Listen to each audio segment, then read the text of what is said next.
Hey, what's going on, Wicked Warriors? It's Wick, and I'm back with a different video.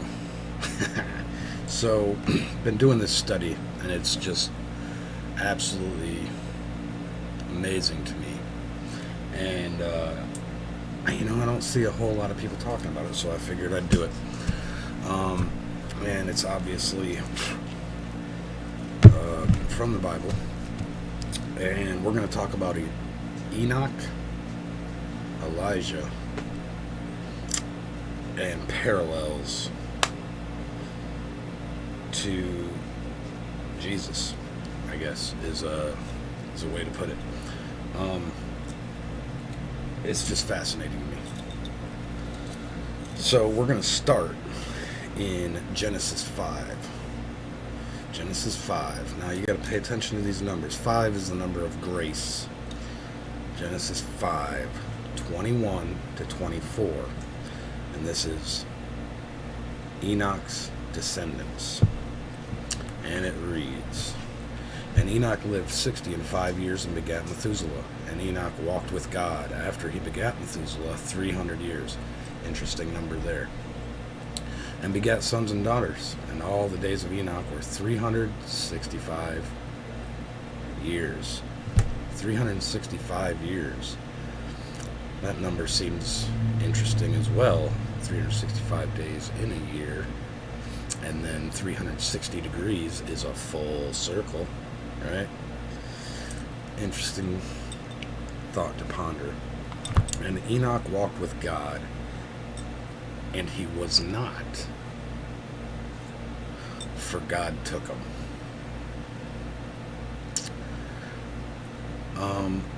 What? So that one, so he didn't die. Alright? He didn't experience death. Just taken. Now, there's a couple other places where he's mentioned in the Bible.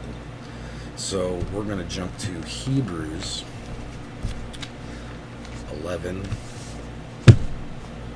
5. Another 5. And then 11 is also significant. That's 11, 11. 11, 11. That's, the Hebrew language. There's 22 letters and 2 rows of 11, 11, 11. So it's 11 and then 5, that number of grace again. Alright, Hebrews 11, 5. By faith, Enoch was translated that he should not see death, and was not found, because God had translated him. For before his translation, he had this testimony, that he pleased God. Okay. Interesting. So, he pleased God so much that he was taken, did not suffer death. But, no book, right? Okay. Interesting. Well, there's one more place. Let's go to Jude 14. Jude 14. And Enoch also, the 7th from Adam. Okay, now, obviously, there's more numbers there. You got 14, which is 2 7s. And then you got, he's the 7th from Adam. 7th generation. 7s. Those numbers are significant, it seems like to me. And he prophesied of these, saying, Behold, the Lord cometh with 10,000 of his saints. Okay, so he was a prophet. And he's obviously significant, right? So, it's just a lot of 7s, and where he's talking a lot of 5s, number of grace. Well, alright, so that's interesting. So I got these 2 books here. Boom. This is the 3 books of Enoch. And then this book here, the book of Jasher. Now,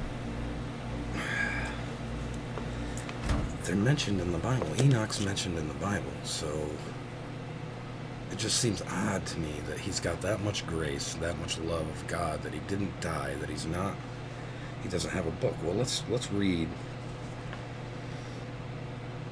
the first verse in Enoch. The words of the blessing of Enoch, wherewith he blessed the elect and righteous, who will be living in the day of tribulation, when all the wicked and godless are to be removed. Interesting statement there in that first sentence. So, to me, that states that only certain people are going to read that book, which is why it's not in the Bible. Interesting, right? Okay. Well, now, let's go to the book of Jasher. Alright, now, this one I heard about, and, wasn't too sure about. I don't like adding to the Bible. I don't want to take away from the Bible. God gave us what we need, right? So, I looked it up in, where's this mentioned in the Bible? Alright, and then I wrote down, there's 2 verses. And I wrote them down in the front of the book. And it says, Joshua 10:13. And the sun stood still, and the moon stayed, until the people have avenged themselves upon their enemies. Is not this written in the book of Jasher? Huh. Okay. That's Joshua 10:13. Now if we go to 2 Samuel 1:18. This is David speaking. David,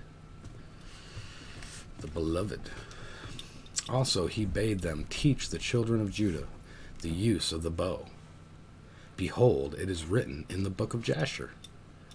Okay, so now the book of Jasher is mentioned twice here, and once by David, which is, okay.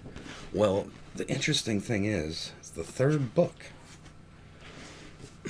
of Jasher, 3rd chapter, chapter 3, also a significant number. Chapter 3 now. So we got 7s, 5s, and 3s. Is about Enoch. Now listen to what this says at the end of chapter 3 about Enoch.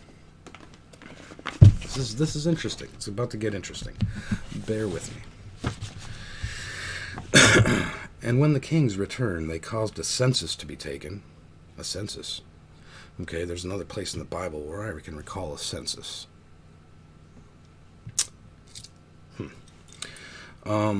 In order to know the number of remaining men that went with Enoch, and it was upon the 7th day that Enoch ascended into heaven in a whirlwind with horses and chariots of fire. Significant. Hold on.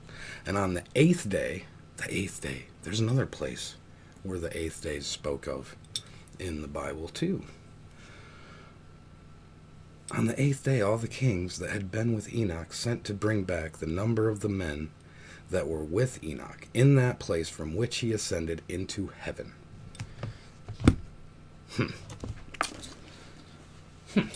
Okay, so you got a census, got a bunch of 7s, a bunch of 5s, a 3. There's another 3 somewhere. If you get where I'm going with this, it's kind of interesting, right? And he was taken alive, not dead. Okay, well, there's somebody else in the Bible.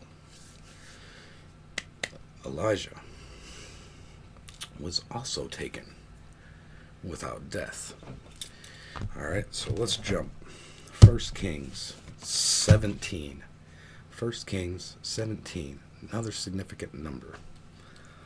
1 Kings 17, Elijah prophecy. And Elijah the Tishbite, who was of the inhabitants of Gilead, said unto Ahab, As the Lord God of Israel liveth, before whom I stand, there shall not be dew nor rain these years, but according to my word. Okay, so this is when Elijah shows up. Well, that's interesting, because Ahab, if you look that up, Ahab's the 7th king of Israel. That seems significant. So you have Enoch, who was the seventh descendant of Adam that was taken. And now you have Elijah, the seventh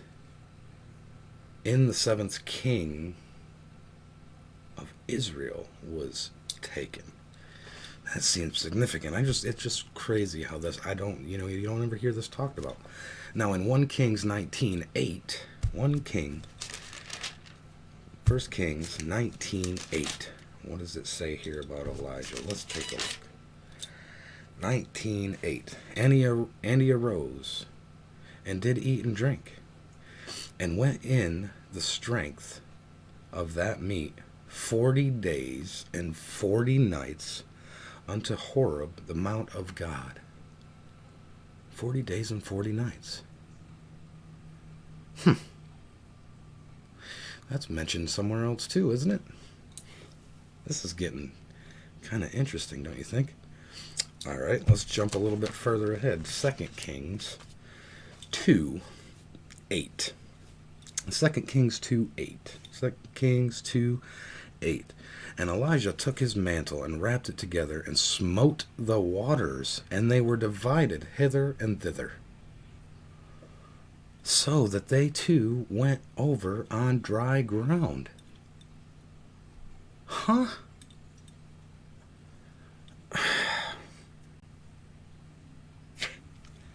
Okay, so now he parted water.